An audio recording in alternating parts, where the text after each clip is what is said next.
오늘 성경 말씀은 열왕기상 20장 1절에서 22절입니다. 흔히 하는 말 중에 뿌린 대로 거둔다라는 말이 있습니다. 그런데 종종 그렇지 않은 경우도 있습니다. 물론 열심히 뿌렸는데 열매가 없을 수도 있습니다. 하지만 뿌린 것이 없는데 열매를 거둘 때가 있습니다. 그것은 하나님께서 종종 자격이 없는 사람들에게도 은혜를 베풀어 주시기 때문입니다. 사람들이 하나님께 전심으로 순종하는 것도 아니고 선한 일을 많이 하는 것도 아닌데 하나님은 그렇게 받을 자격이 없는 사람들에게도 당신의 영광을 위해 복을 주십니다. 그럴 때 중요한 것은 그런 말도 안 되는 은혜를 베푸실 때 빨리 마음을 돌이키고 회개하며 하나님께 돌아오는 것입니다. 받을 자격이 없는 은혜를 받고도 제대로 돌이키지 않으면 언젠가 심판을 받게 됩니다. 물론 그 심판이 빨리 올 수도 있고 천천히 임할 수도 있습니다. 이스라엘 역사에서 가장 악한 왕이었던 아합 왕은 엘리야를 통해 경험한 하나님의 놀라운 기적 앞에서도 회개하지 않았고 그러한 그의 재임 기간에 엄청난 국가적 위기가 닥쳤습니다. 이스라엘의 적국인 아람 왕 베나닷이 군사를 이끌고 침공해 온 것입니다. 엘리야를 통한 하나님의 경고를 듣지 않고 계속 악한 길로만 가던 아합과 이스라엘 백성들에게 하나님은 전쟁을 통해 다시 한번 스스로 돌아볼 기회를 주신 것입니다. 아람 왕 베나닷의 침략 전쟁은 엄청난 규모로 진행되었습니다. 자신의 영향력 아래에 있는 32개의 나라의 왕들을 다 불러 모아 엄청난 수의 연합군을 이루어서 이스라엘로 쳐들어왔던 것입니다. 이들은 숫자도 많을 뿐 아니라 당시에 첨단 무기인 말과 병거들도 있었습니다. 이들은 수도 사마리아를 에워싸고 공격을 퍼부었습니다.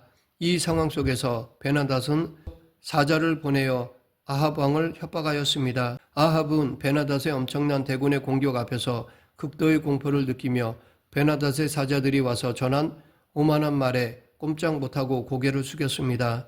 그런데 문제는 이 굴욕 외교로도 통하지 않았다는 것입니다. 그런 모욕을 받고도 아합이 약한 태도로 나오니까 베나닷은 더 강하게 위협한 것이었습니다. 베나닷은 아직 싸움도 하지 않았는데 자기 사람들을 사마리아 성 안으로 들여보내서 보물들과 여인들을 취하겠다고 통보하였습니다. 아합은 베나닷의 요구에 처음부터 강하게 거부했어야 했는데 겁에 질려서 비굴한 태도로 나가다가 더 큰 화를 자초하게 된 것입니다. 사실 생각해보면 아합은 엘리야를 통해 그 엄청난 하나님의 기적을 자기 눈으로 똑똑히 지켜본 사람이었습니다. 그러나 그러고도 하나님을 전혀 두려워하지 않았습니다. 그런데 지금 대적의 위협 앞에서는 벌벌 떨며 무기력한 태도를 보이고 있습니다. 우상을 섬기는 사람들의 특징이 바로 이와 같습니다. 평소에 그토록 시간과 돈과 힘을 들여서 투자하던 우상들은 위기의 순간에 아무 도움이 되지 못합니다. 그러하기에 평소에 하나님께 순종하지 않고 자기를 위하여 우상을 섬기며 사는 사람은 위기의 순간에 비굴해지고 무기력해지는 것을 반드시 경험하게 됩니다. 이처럼 비굴한 왕 아합이었지만 베나닷의 두 번째 요구는 너무 지나치다고 느꼈는지 선뜻 대답하지 않고 나라의 장로들을 모아 의견을 물었습니다. 그러자 신하들은 왕에게 강경 대응을 주장하였습니다.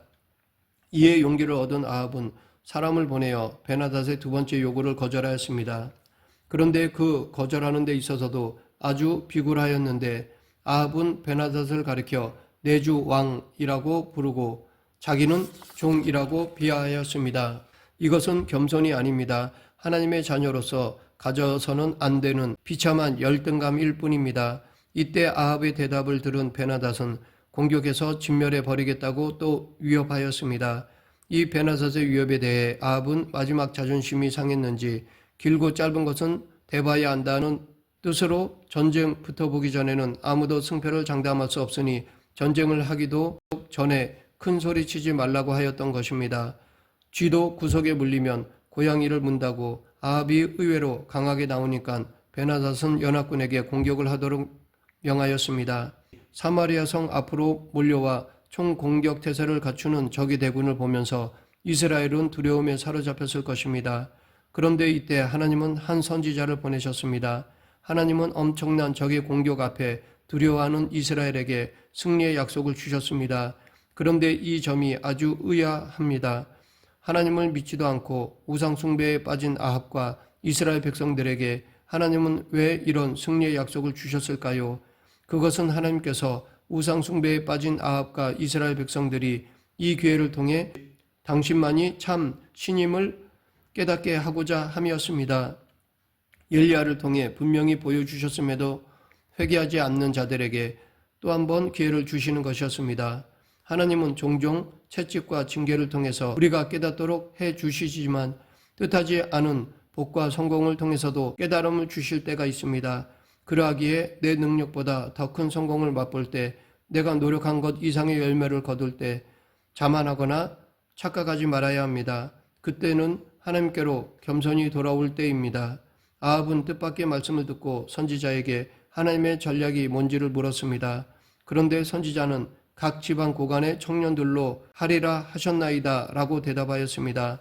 이스라엘의 지방 장관들에게 속한 젊은 부하들을 앞세우라고 하나님이 말씀하셨다는 것인데, 이것은 아주 의외의 작전 지시입니다. 즉 전쟁의 경험도 없는 젊은 장수들을 최선봉에 세우라는 것인데, 그들은 베테랑도 아니었고 게다가 그들의 숫자도 얼마 되지도 않았습니다. 지방 고관의 청년들의 수는 고작 232명이었고 그들을 뒷받침할 이스라엘 군인들의 수도 다 합쳐서 7,000명밖에 남지 않았습니다. 이전 전쟁들에서는 몇십만 명을 동원했던 이스라엘인데 지금은 대부분이 전의를 상실하고 도망갔다는 것을 알 수 있습니다. 이런 상황에서 전쟁에 능한 용사들이 아닌 젊은 장교 232명을 앞세워 아람의 엄청난 연합군을 상대하라는 것은 무슨 뜻일까요? 이렇게 하라고 하신 의미는 이 전쟁을 주관하고 승리로 이끄는 것은 이스라엘이 아니라 하나님이시라는 것을 의미합니다. 상대도 되지 않는 자들을 통해 전쟁을 치르고 승리를 얻었을 때 그것은 자기들의 능력이 아니라 오직 하나님께서 하신 일임을 인정하게 하신 것입니다.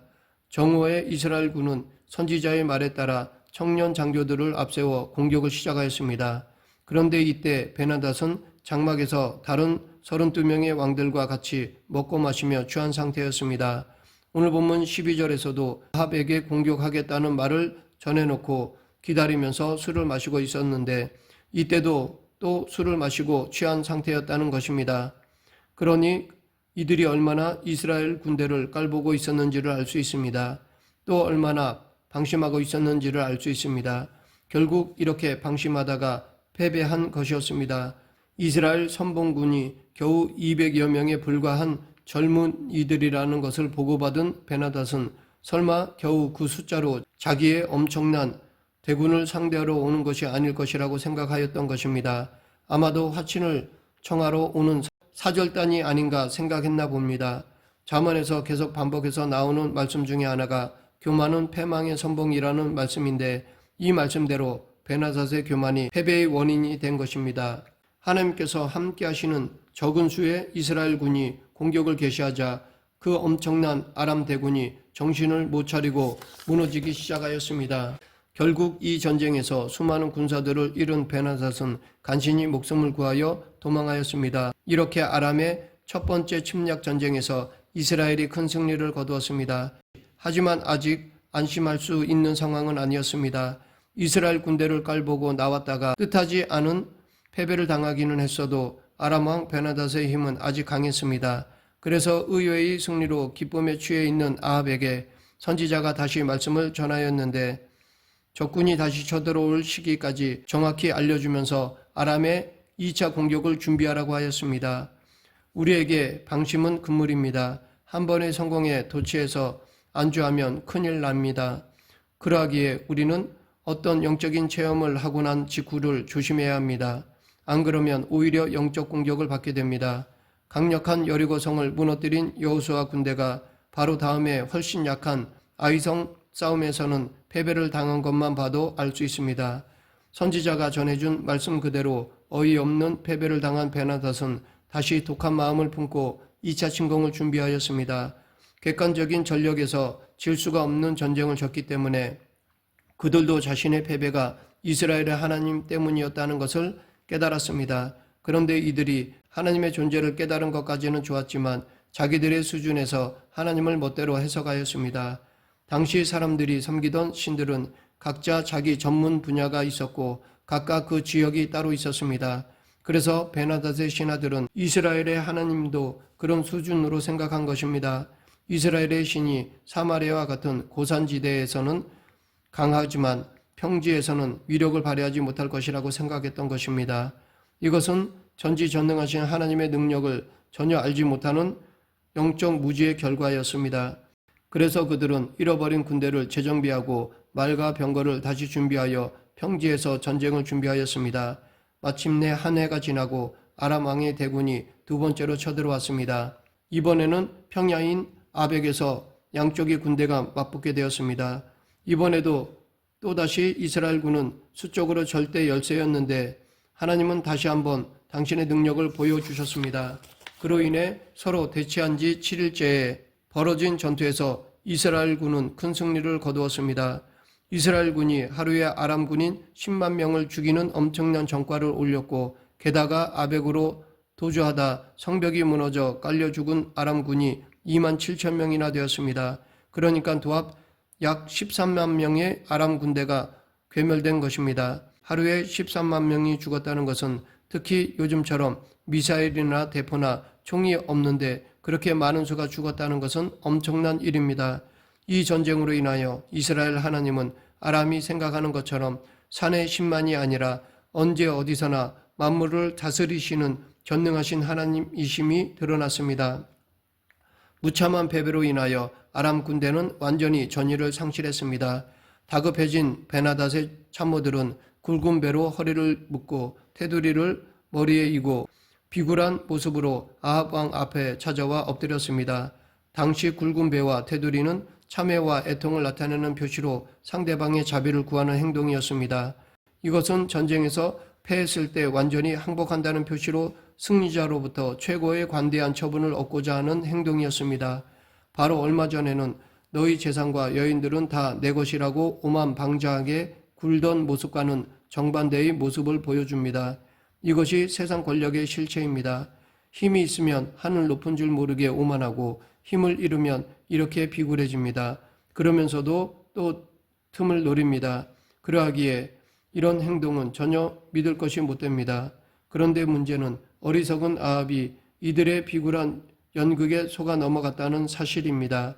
두 번의 승리가 모두 하나님의 전적인 은혜였다는 것을 잊고 마치 자기가 강해서 이긴 것처럼 교만해진 아합은 이들의 속임수를 전혀 알아채지 못하고 아람 왕 베나닷을 내 형제라고 하였습니다. 엄청난 수의 아람 군대를 두 번이나 물리쳤고 이제 그들이 비굴한 태도로 와서 애원하자 아합은 승리를 주신 하나님은 까맣게 잊고 경솔하게 행동하였습니다. 우쭐해진 아합은 마치 자기가 통이 큰 영웅이나 되는 것처럼 후기를 부리며 베나닷을 데려오라고 하고 병거에까지 올려주었습니다. 그리고 베나닷을 놓아주었습니다. 하나님께서 은혜를 받을 자격이 없는 사람에게 복을 내리시고 성공을 주실 때는 다 뜻이 있으십니다. 그것은 회개하고 하나님께 돌아오라는 사인입니다. 또한 인간적인 수단들을 의지하지 말고 하나님만 의지하라는 메시지입니다. 그래서 절망적인 상황 가운데 승리를 주시는 것입니다. 그런데 정작 승리를 거두고는 하나님을 잊어버리고 인간적인 생각으로만 나아가게 되면 그 복과 성공은 헛된 것이 되고 맙니다. 아무리 복된 소식이라도 믿음으로 반응하지 않는다면 그것은 아무 유익이 없습니다. 하나님의 약속은 우리의 믿음을 통해 실제로 삶에 이루어집니다. 하나님의 말씀에 믿음으로 결단하며 나아가게 되면 하나님이 약속하신 복을 누리게 됩니다. 믿음으로 하나님의 말씀에 순종하며 나아갈 때 평안을 누리게 됩니다. 그러나 아합은 하나님께서 엄청난 적군을 자신의 손에 붙이겠다고 하신 그 약속을 믿음으로 끝까지 붙들지 못했습니다. 뜻밖의 승리와 상대의 비굴한 모습에 잔뜩 교만해져서 인간적인 타협을 하였습니다. 아합이 이렇게 어리석은 결정을 하게 된 것은 그가 하나님을 알지 못하여 영적으로 무지했기 때문입니다. 그는 하나님을 믿는 사람이 아니었습니다. 아무리 하나님께서 은혜를 베푸시고 성공을 주셔도 영적으로 무지한 사람은 그 의미를 이해하지 못하여 그 복을 온전히 누리지 못하고 낭비해 버리게 됩니다. 자기 맘대로 베나닷을 살려준 아합 왕에게 즉시 하나님의 심판이 선포되었습니다. 이때 아합의 반응은 43절 이스라엘 왕이 근심하고 답답하여 그의 왕궁으로 돌아가려고 사마리아에 이르니라. 아합은 하나님의 심판의 말씀을 듣고 근심하고 답답해 하였습니다. 이 말이 원어로는 분노했다라는 뜻도 있습니다. 그런데 아합은 근심하고 답답해하고 분노할 뿐이지 자기 죄를 깨닫고 회개하지 않았습니다. 다윗이 밧세바 사건으로 죄를 지었을 때도 하나님은 비슷한 방법으로 나단을 통하여 다윗의 죄를 지적하셨습니다. 그때 다윗은 회개하며 하나님께 나아갔습니다. 그러나 아합은 그저 근심하기만 하였습니다. 하나님께서 우리에게 죄를 지적하실 때는 정죄하고 망하게 하시기 위함이 아닙니다. 죄를 깨닫고 회개하며 멸망에서 구원을 얻게 하시기 위함입니다. 그러나 하나님께 무지했던 아합은 그것을 몰랐기 때문에 그저 근심하고 답답해했을 뿐 회개하지 않았습니다. 말씀을 맺겠습니다. 내가 아무것도 한 것이 없는데도 하나님이 자비와 은혜를 베풀어 주신다면 내 삶을 성찰해 보아야 합니다. 하나님께 합당한 삶을 살지 않음에도 은혜를 베풀어 주신다면 내 삶을 성찰하고 죄에 대해 철저히 회개해야 합니다. 내게 베풀어 주시는 은혜 안에 담겨 있는 하나님의 뜻을 깨달으며 살아가는 저와 여러분이 되길 간절히 축원합니다. 기도하겠습니다. 생사와 화복을 주관하신 하나님 아버지, 하나님의 은혜를 가볍게 여기는 어리석은 자가 되지 않게 하여 주시옵소서. 예수님 이름으로 기도드립니다. 아멘.